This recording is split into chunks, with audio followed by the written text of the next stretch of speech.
Le cri de la terre. Après le comptage international des oiseaux d'eau à la mi-janvier, nous avons eu le comptage hivernal des oiseaux des jardins le week-end dernier. Ce comptage a fait l'objet d'une forte communication, dans la mesure où il s'agit d'une opération participative, bien sûr accessible à tous, en raison du type du milieu où se fait le comptage et de la relative simplicité d'identification des oiseaux communs près de nous. D'autant qu'en hiver, ils viennent à la mangeoire et qu'on les voit facilement en l'absence de feuillage. On pourrait être un peu surpris, c'est une question que l'on m'a posée, par ces comptages qui ont lieu au moment où les oiseaux sont très mobiles. La preuve, on peut en voir comme le pinson du Nord, qui ne niche carrément pas en France. Bien entendu, ces comptages hivernaux sont complétés par un grand nombre de suivis réalisés en saison de reproduction, suivis plus ou moins accessibles aux simples amateurs d'oiseaux selon leur degré de complexité. Vous pouvez vous rapprocher de votre LPO ou équivalent pour savoir ce que l'on peut vous proposer. Mais l'hiver, c'est important de compter aussi, car la survie hivernale est un facteur décisif pour les espèces, bien entendu.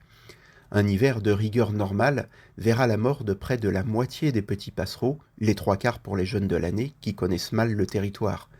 Le problème, ce n'est pas tellement le froid, mais les ressources alimentaires.